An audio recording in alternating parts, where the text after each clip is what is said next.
Hi everyone, it is time to move on from the observation aspect of the assessment process. So just by way of recap, this is really an area where you do want to have some canned language, and by that I mean you want to have some readily available things to say as you walk in to the clinical space. You want to make note of any potential concerns. You could talk about posture, gait, differences in terms of functional loss. You want to make note of any pained or medicated expression or holding patterns that the client may have. Look to see if they have any ambulatory aids or braces.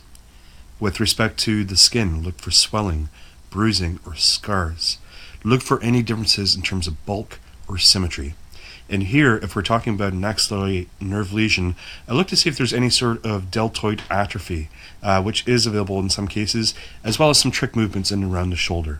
So that's it for now. I'm going to open up the range of motion or examination of movement section so we can further this discussion.